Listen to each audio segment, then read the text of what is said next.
Hey, everybody. Thanks so much for joining. I'm Jenna McDavid with the Southeast Asia Resource Action Center, or CRAC, and you are attending our webinar today with the Asian American Foundation called Mapping Power to Build People Power. We're going to talk about how to identify the decision makers where you live that can change the policies that impact your community, and we'll have some time to practice. Next slide, please.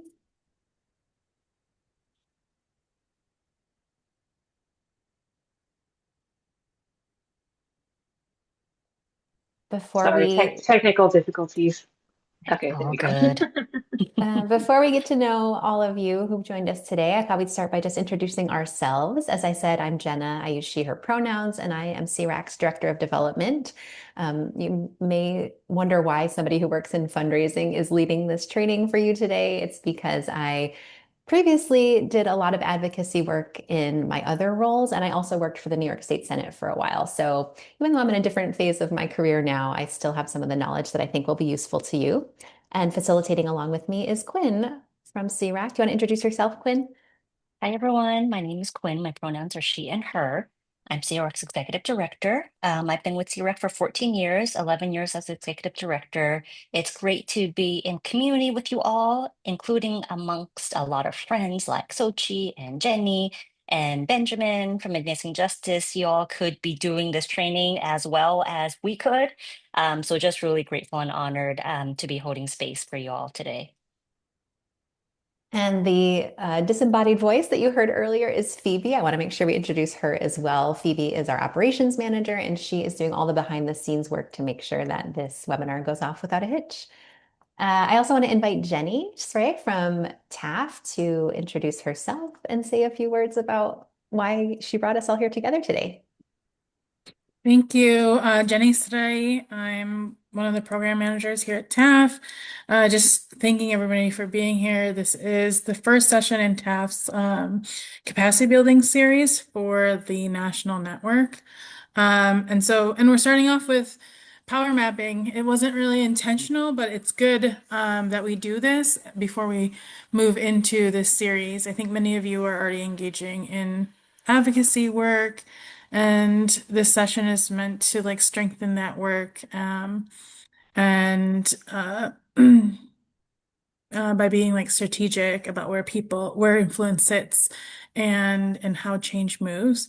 And so before we dive into other sessions of the series around messaging or media strategy or rapid response, it's important that we have clarity around who holds decision-making authority, who influences them, where do you already have leverage, where are there gaps and things like that. And so that's why we partnered with CRAC and invited them to provide this training because of their experience helping organizations translate community priorities into effective advocacy strategies. So we're really happy to be partnering with CRAC on this. And with that, I'll turn it back to CRAC to guide us through the rest of the session.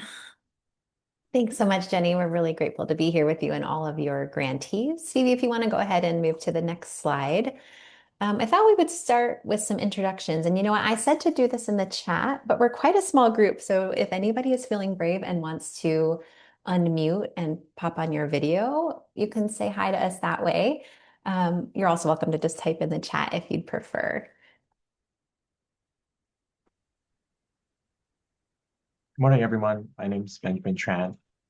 I am the Associate Legislative Director with Asian Americans Advancing Justice, Southern California, pronouns he, him, located in our LA office.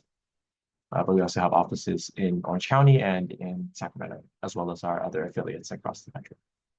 Hey, Benjamin, thanks for being brave and coming off mute in video. Is there an issue that AJ SoCal is working on this year that you're planning to meet with elected officials about? Yeah, so on the state level, we are sponsoring four legislations in the issue areas of education, housing, immigration, and data privacy. Thank you so much. Anybody else want to be brave and introduce yourselves, either in the chat or on video? Good morning, everybody. I'm full up. Mary Robinson, she, her. also with Asian Americans Advancing Justice, Southern California. Excuse me. And I am the national policy strategist. So say same issues as Ben. So glad to be here with you guys. So much, Mary.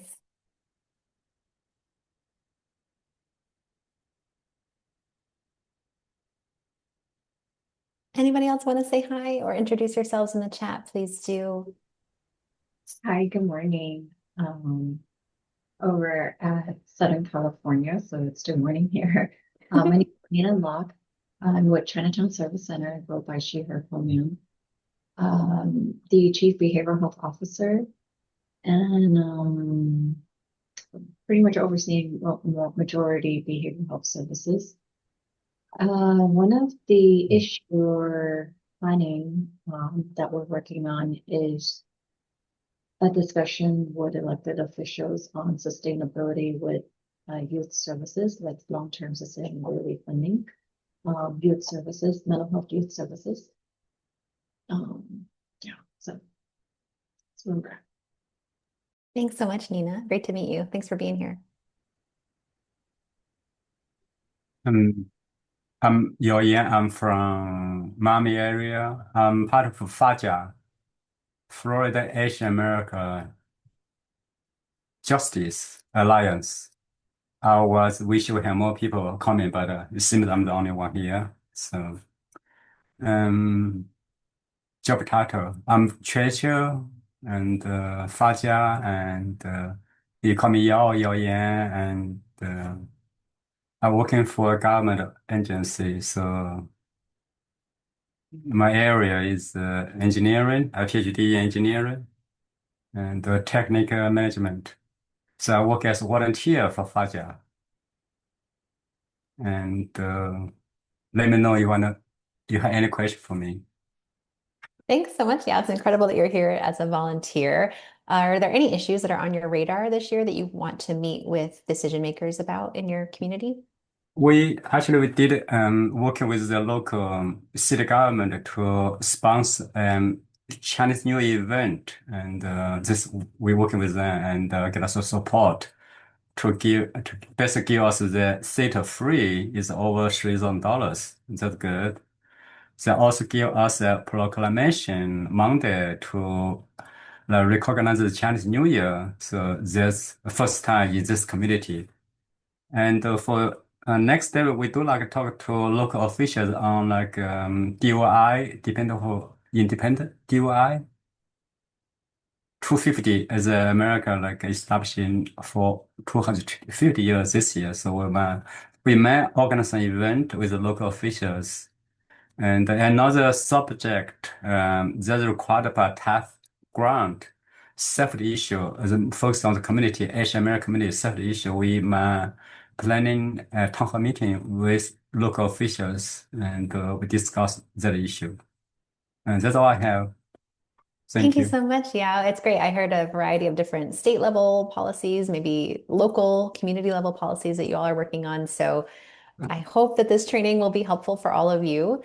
Phoebe, if you want to go to the next slide, I think we're going to start our day well, let me do the overview here of our agenda first, and then I'll tell you how we're going to get started. So we just finished our introductions. I'm going to tell you a little bit about why we're here, what the purpose is for today's meeting. We have some community agreements we'll go over together.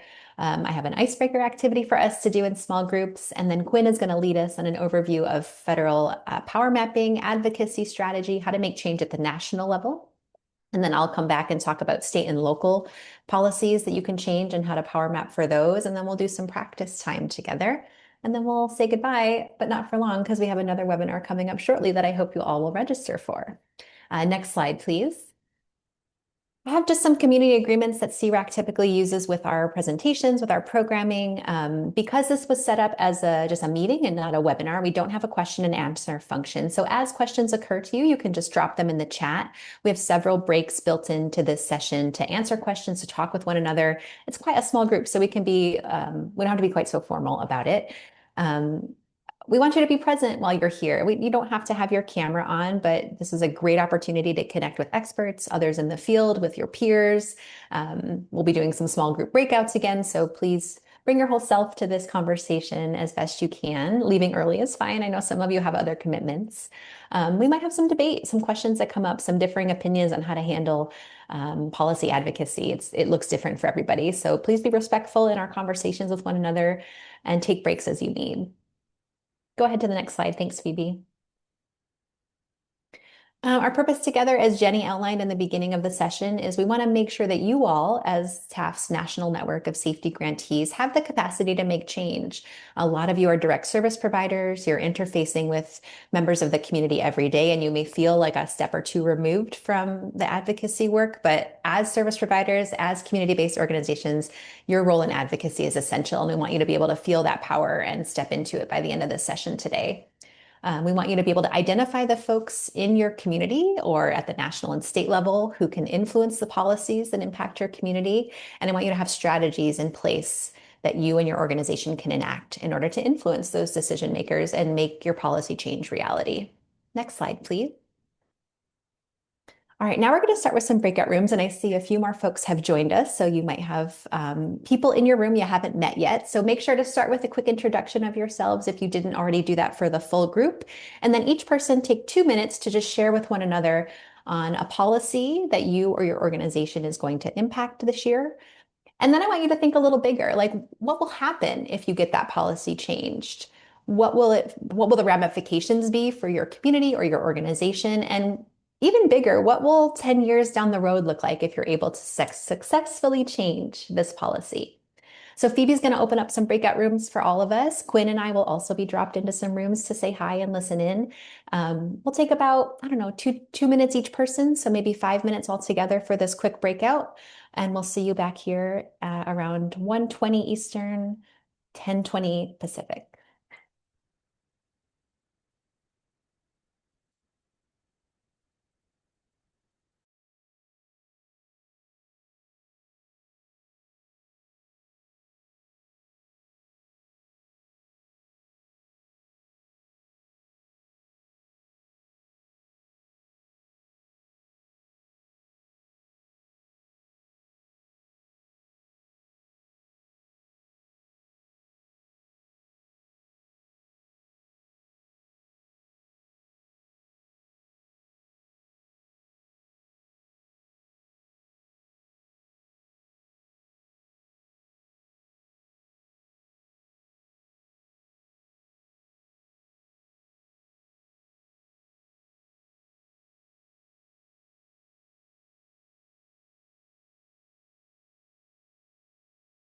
Welcome back, everybody. Welcome back to folks who just joined us during the breakout room session. I hope you had an opportunity to meet some of your fellow participants and learn about the work that we're all doing together. Phoebe, you can go ahead to the next slide. We are going to take a shift to talking about federal policy advocacy, and Quinn is going to lead us through how to craft your campaigns, how to build your strategy, and how to identify your decision makers. Quinn, I'll turn it over to you. Awesome. Thanks so much, Jenna. Thanks everyone so much for joining again today.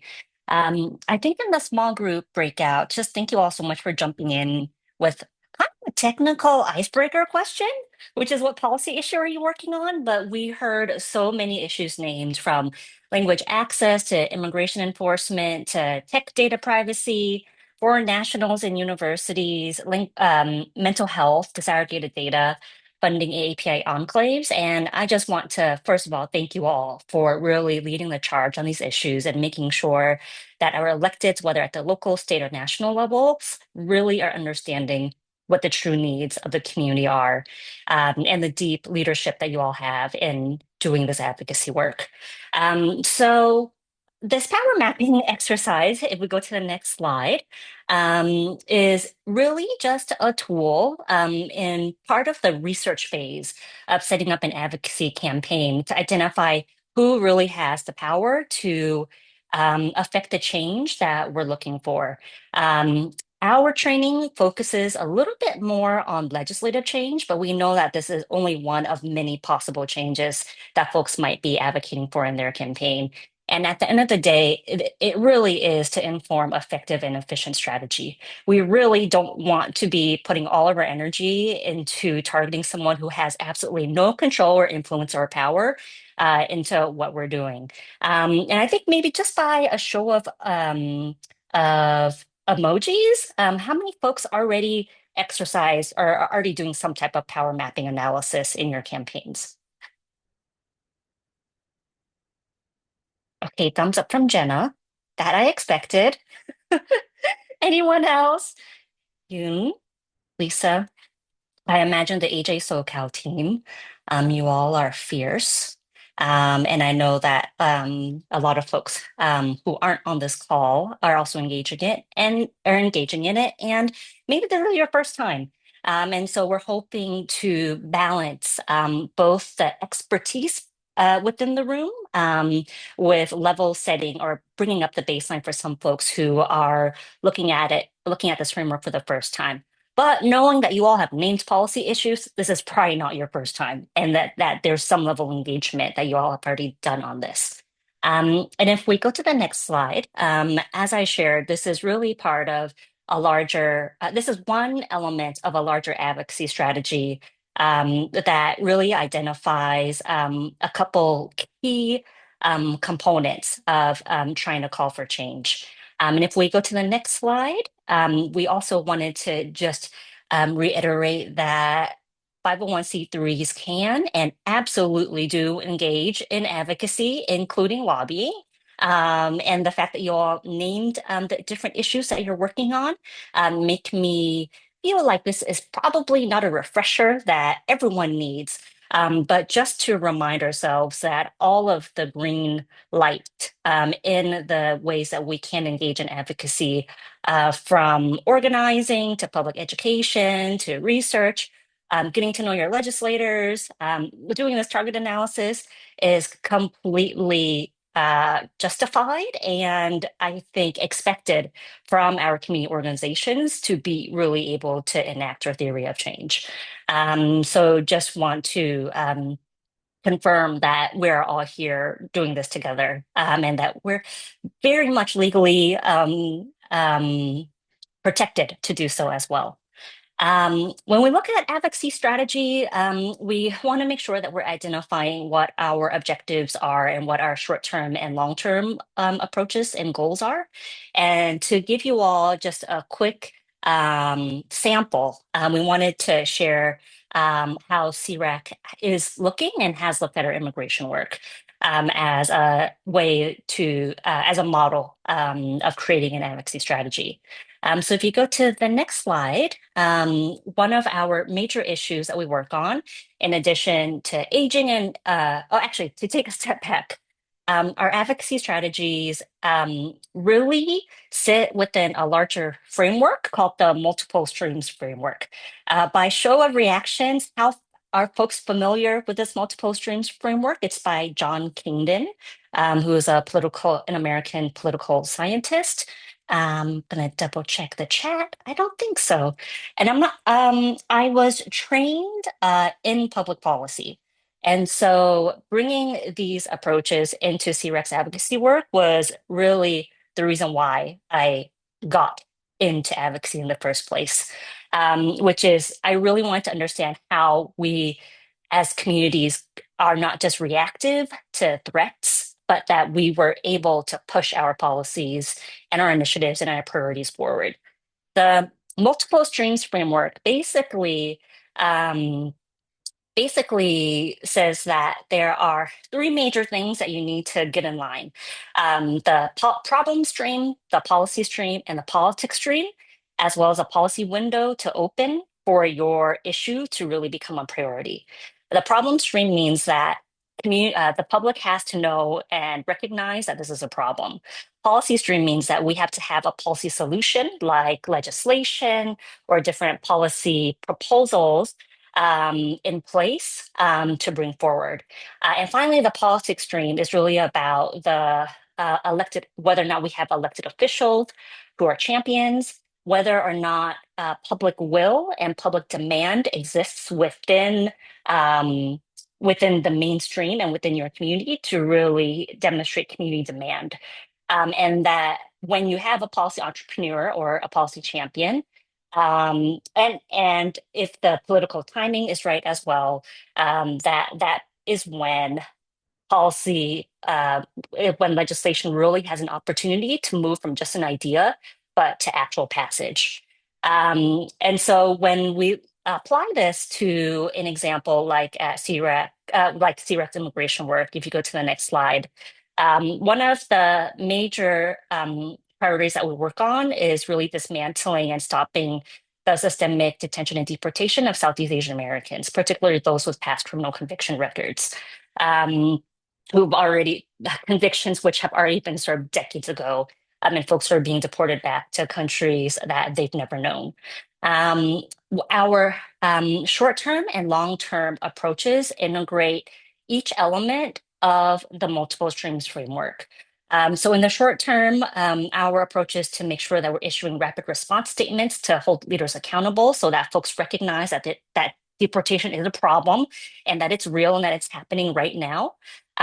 We also work to support impacted individuals, elevating their stories and connecting them with resources, which I think for us is really supporting people on the ground with this crisis that is happening right now, while also elevating their stories to electeds for long-term change. And finally, being able to introduce messaging bills like our Southeast Asian Deportation Relief Act, which is going to be introduced today, as a way to increase congressional champions to build policy solutions that are written by the community, for the community, and also as a way to demonstrate community demand, working on the policy stream and the politics stream.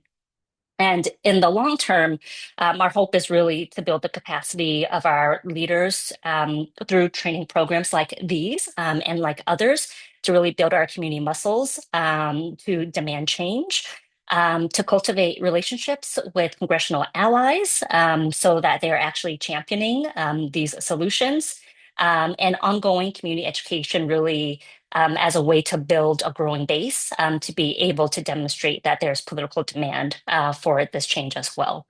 And if we go to the next slide, um, so the question is, who has authority to impact this change?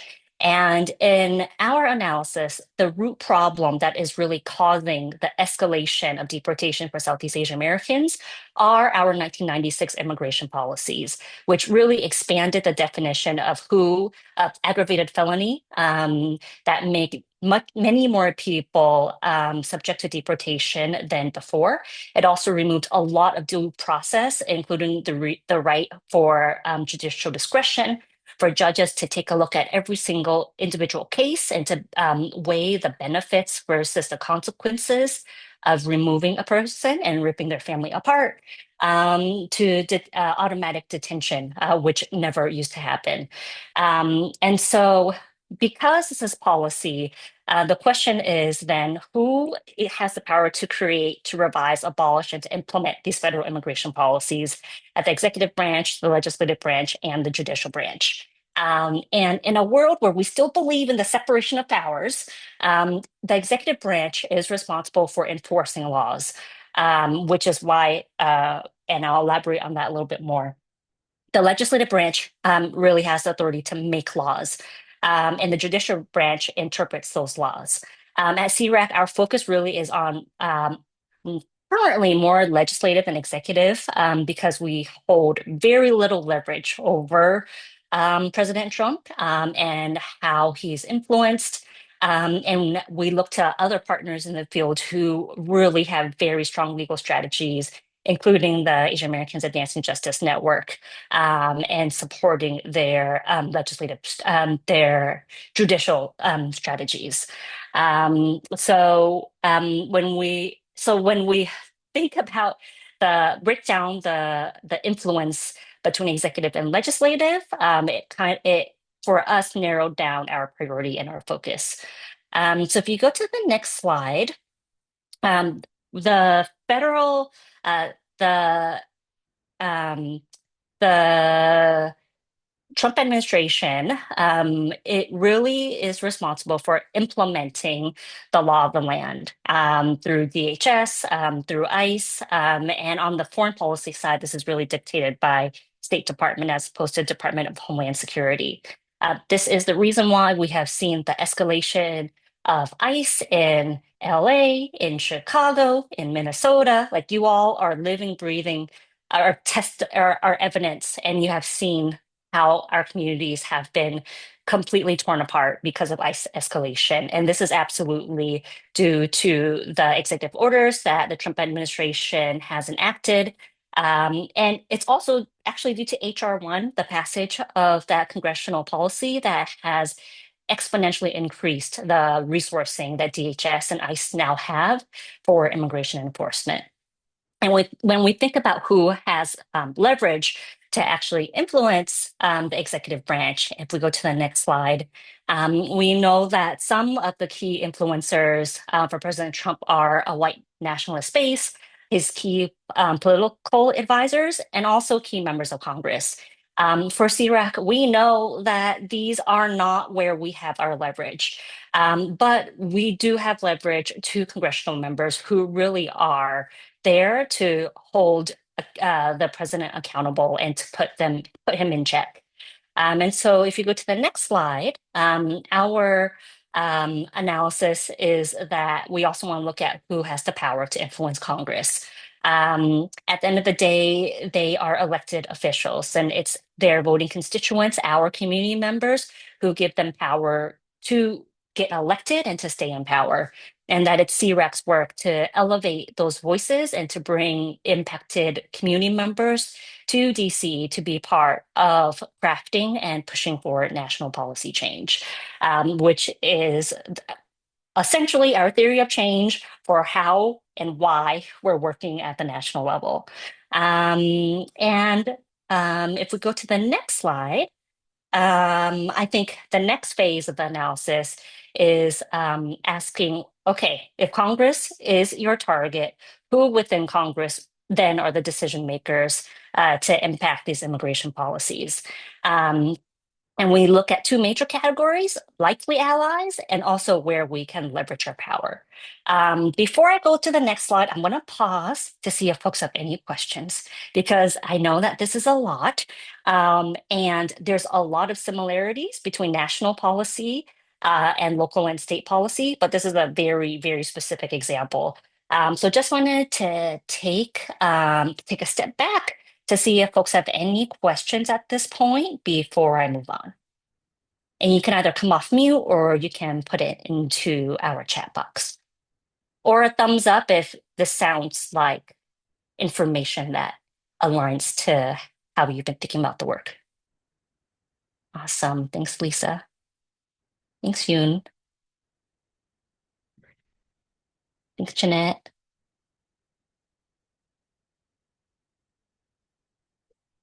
Okay.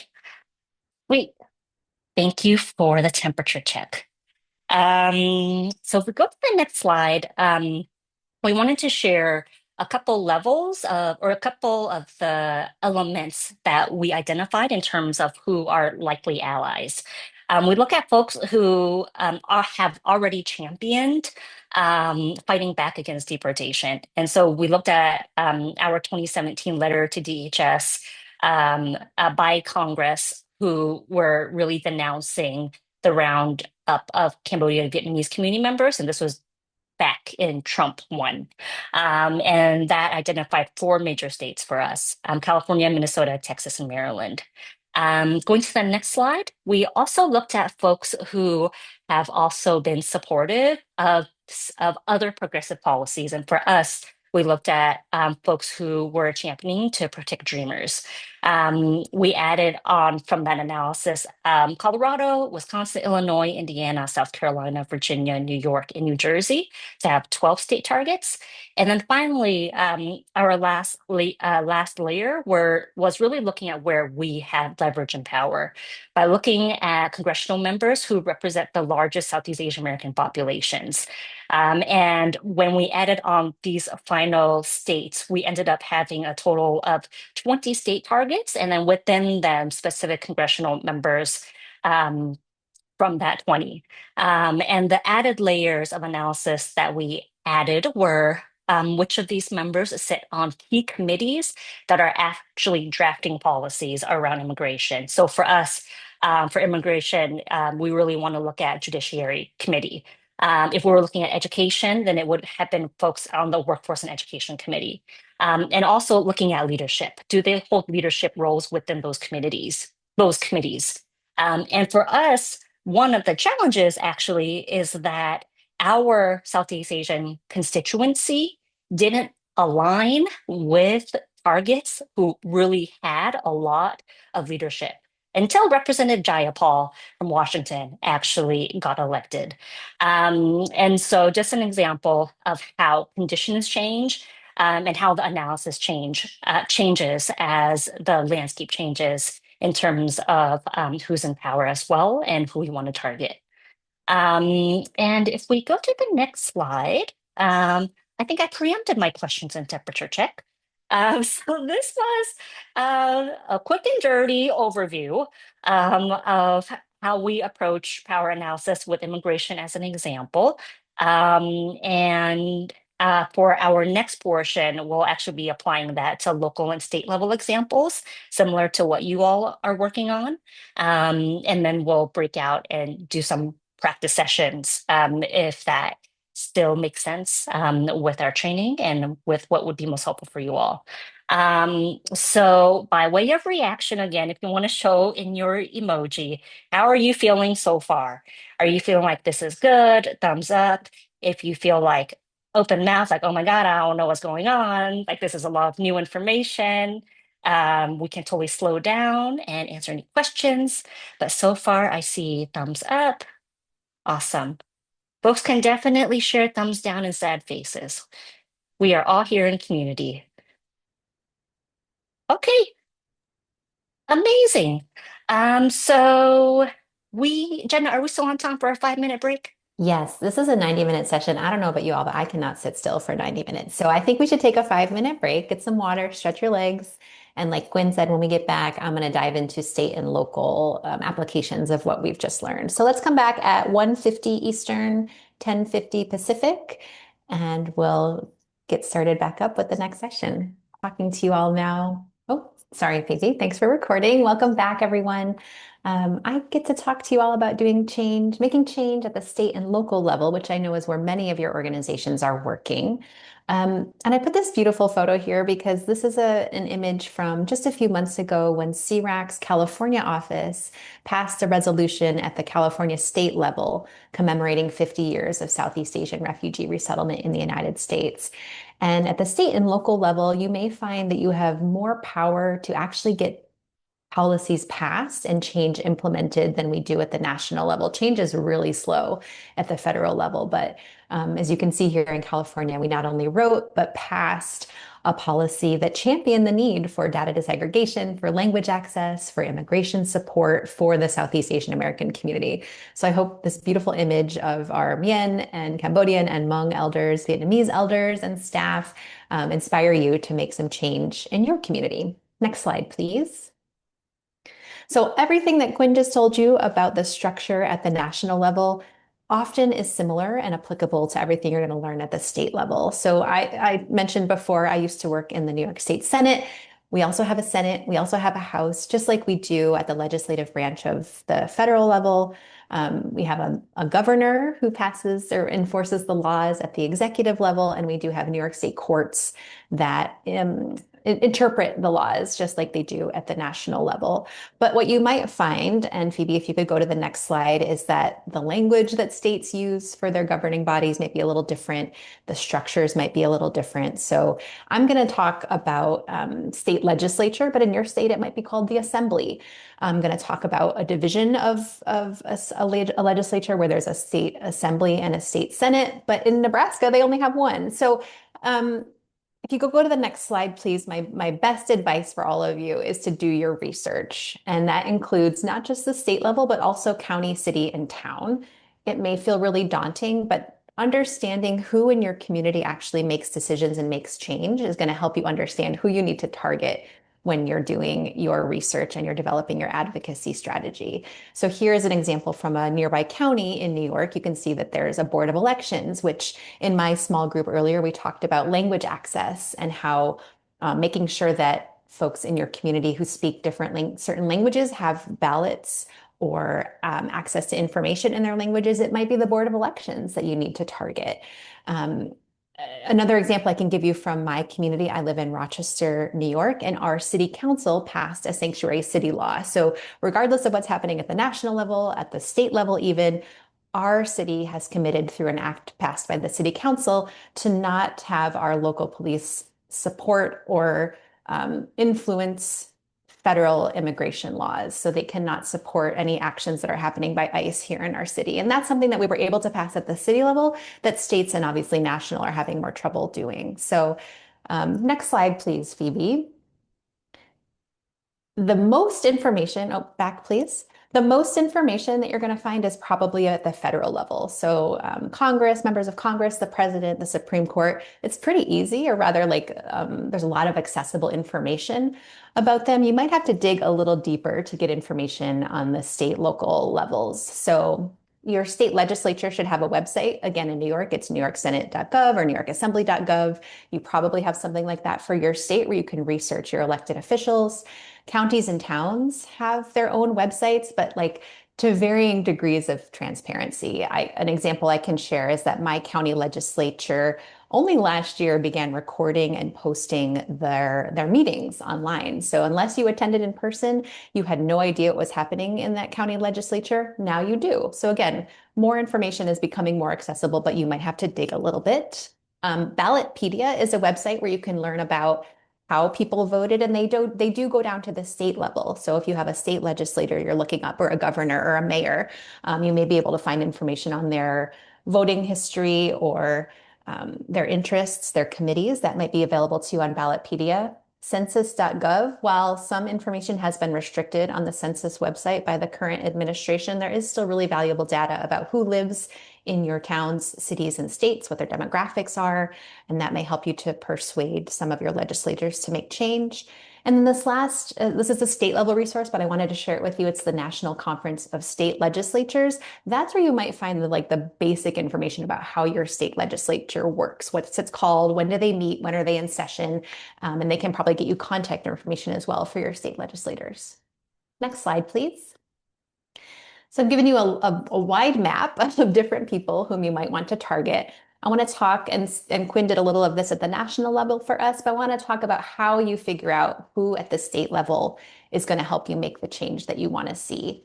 And so figuring out first what their district is and why they might care about your issue is really important. First of all, if the policy you're trying to change is in that district, like if you want to impact a business or a community or an event, you'll want to find the person whose district that encompasses. But if you're just trying to build support for a state level policy, you might want to find out whose district has the most population of the people you're trying to impact. So Quinn's example at the national level was where the most Southeast Asian Americans live in the country. You might want to find that on the census website for the population that you're serving or whose policies you want to change.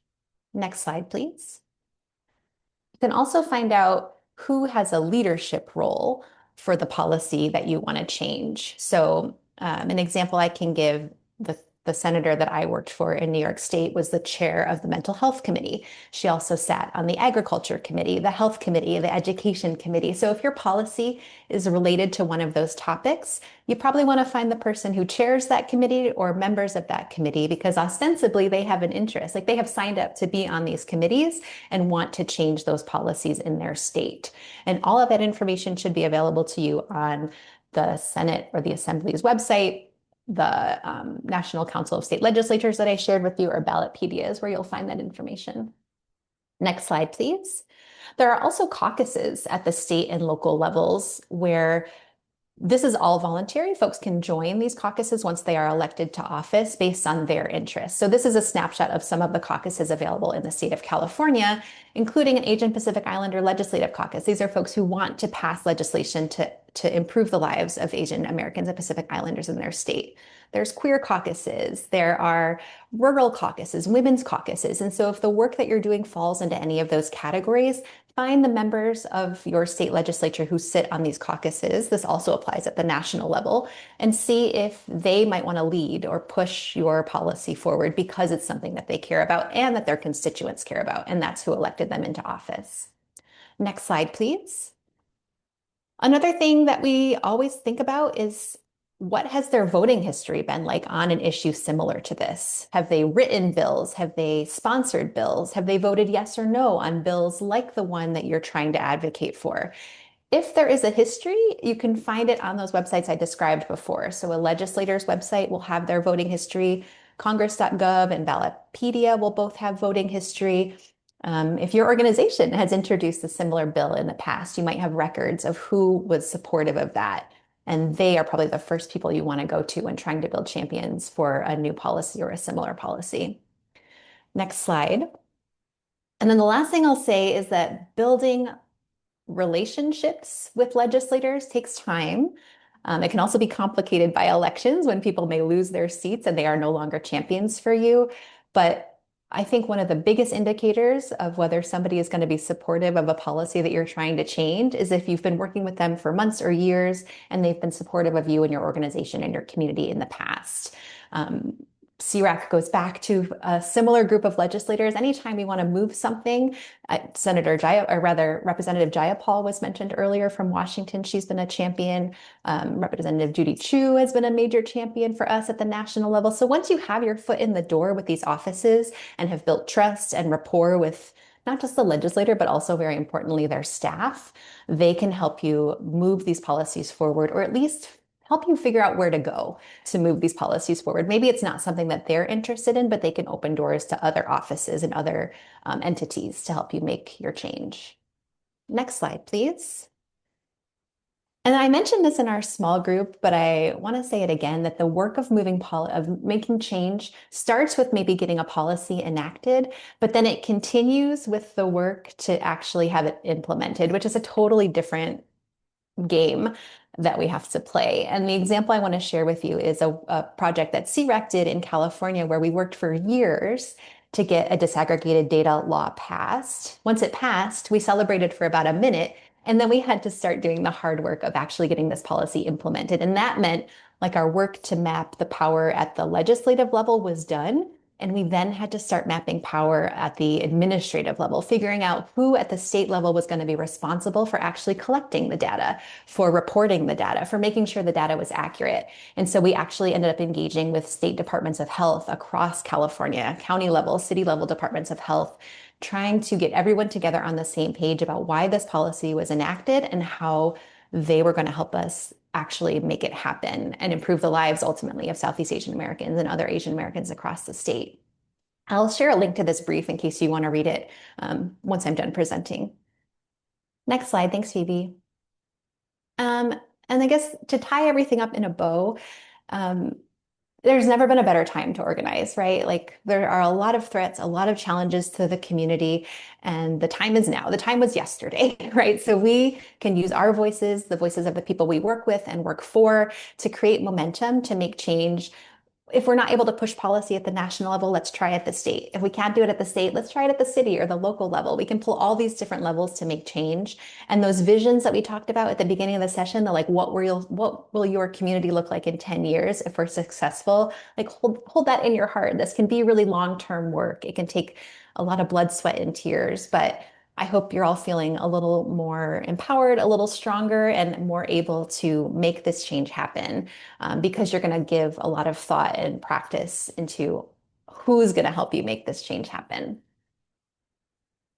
Let me do what Quinn did. If you go to the next slide, please, Phoebe, and take a little temperature check about the state level stuff. I feel like I went a lot faster than Quinn's section, maybe because we'd already talked about some of it, but how is this information landing with you? Is it relevant? Have we gone too fast? Do you have any questions about anything? While you drop those reactions for me, I'm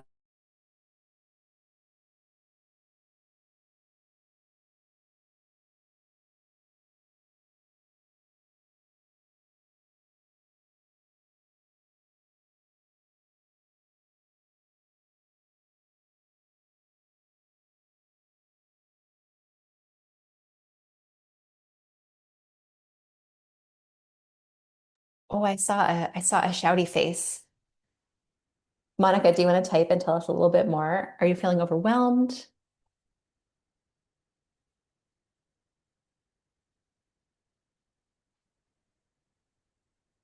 Perfect. Digesting is good. I know it's a lot. The good news is two things. One, we're going to share this recording with you all afterwards so you can watch it again.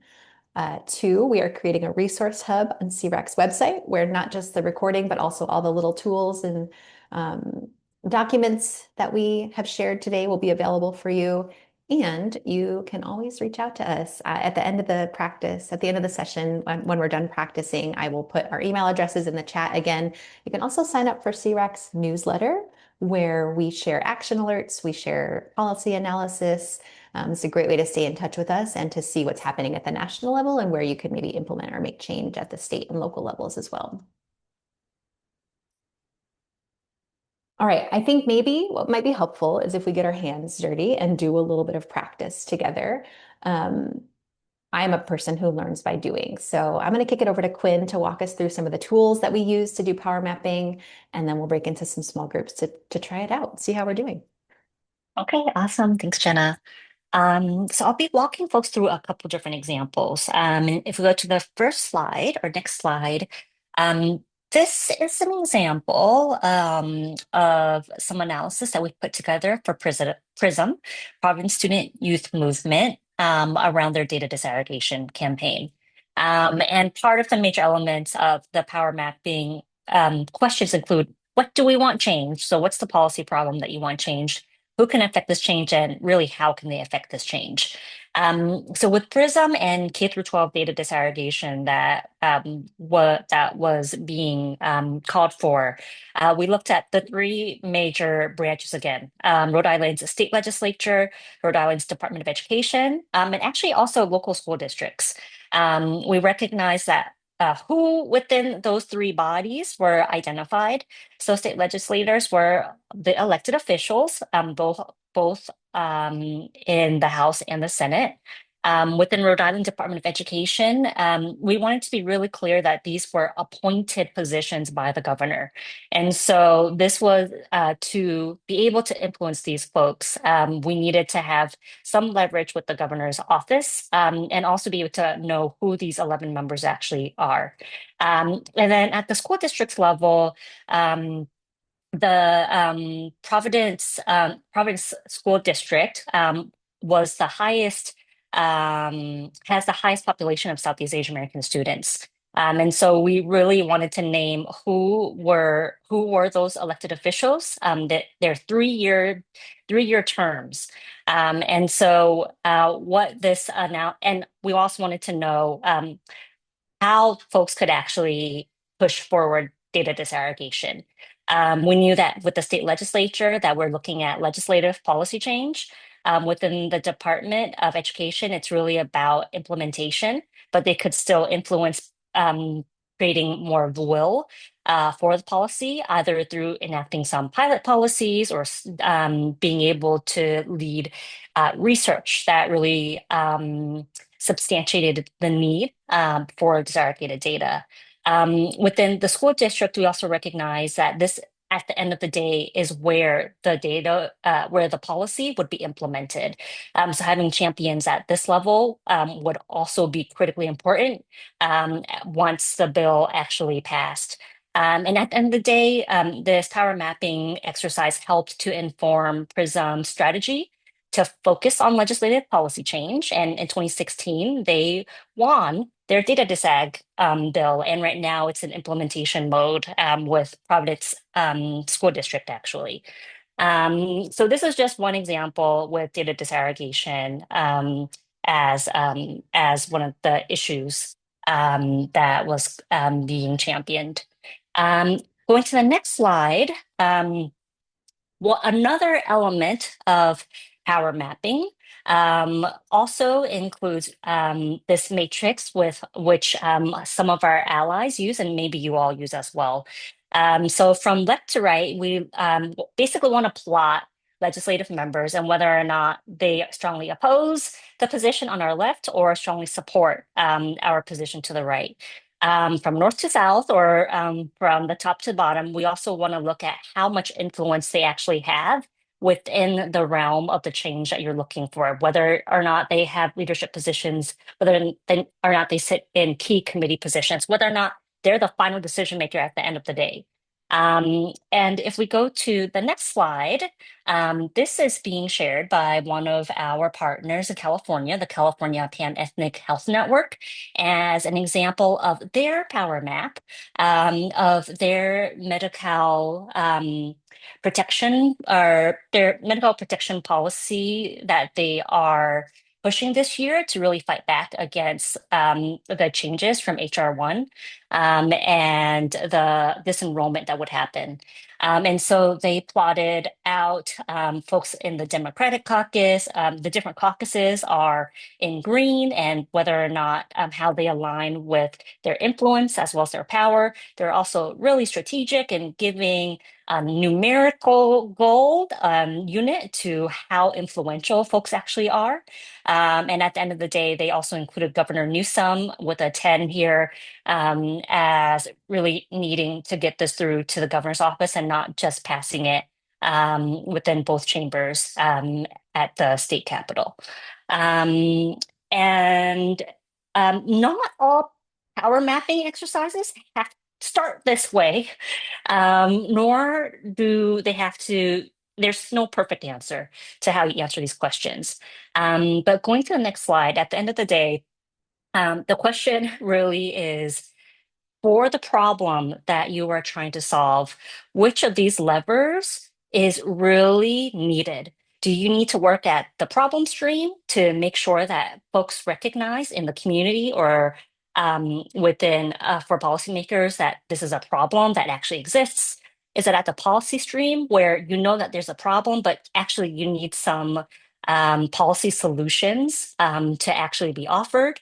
Or is it the politics stream? Is it that there are no champions or that there aren't enough champions? Or that perhaps the timing isn't right and that our electeds don't have the courage to actually fight for something progressive because their seat is on the line, literally.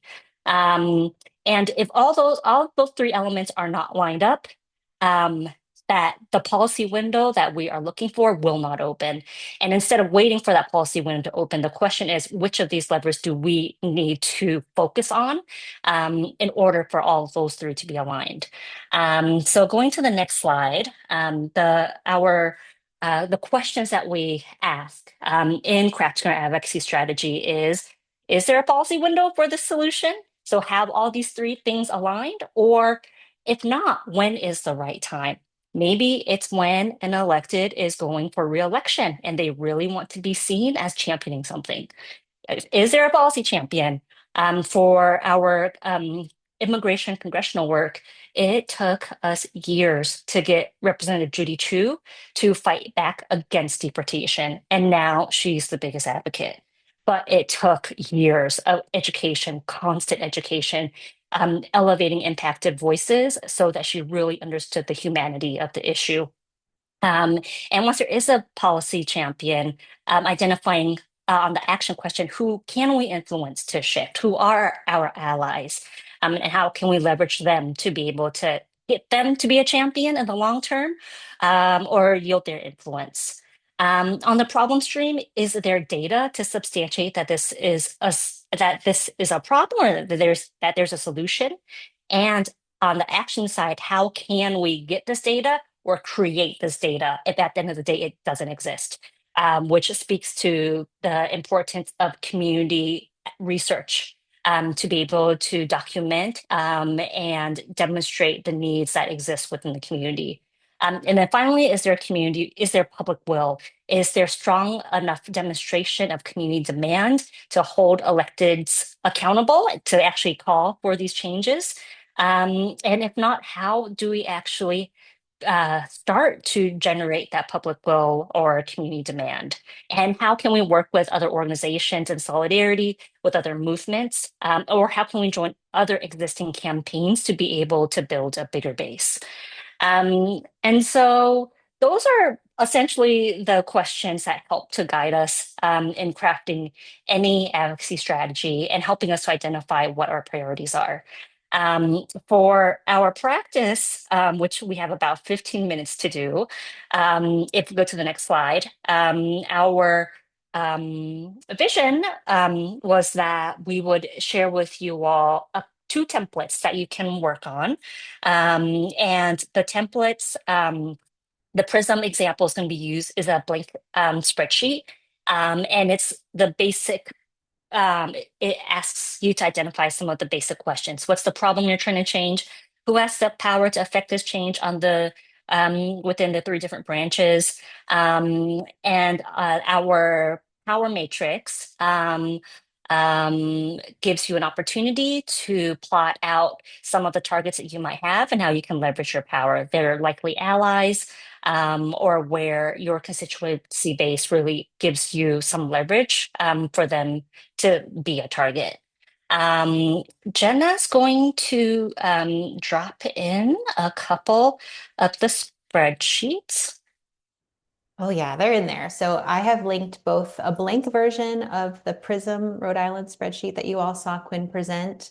And I apologize for my graphic design skills, but I also linked to you a blank power mapping matrix. It's both tools are useful. Some of you may be more visual learners. I'm somebody who likes to type probably like too many sentences, and so I prefer the Prism spreadsheet.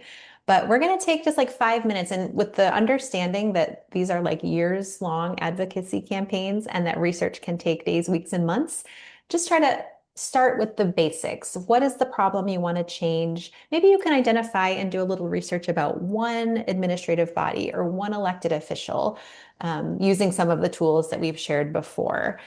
Just begin building out some of these tools. Just see how they feel to work with and play with.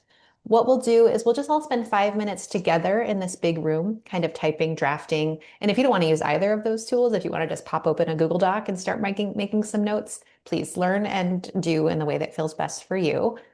After about 5 minutes, we're going to go back into breakout rooms. This will be smaller groups, like 2 to 3 people per room, and just have you share out with one another. What have you learned? What change do you think you're going to make to your planning and processes based on what you've done today? What are your next steps? We'll just talk kind of informally about everything that we're putting together. And then we'll come back to the big room, do a final wrap up, and send you hopefully feeling smarter and more powerful onto your day. Thanks, Jenna, and thanks, everyone. So we'll stay here in the big group for about 5 minutes, and then we'll break folks up into your small groups.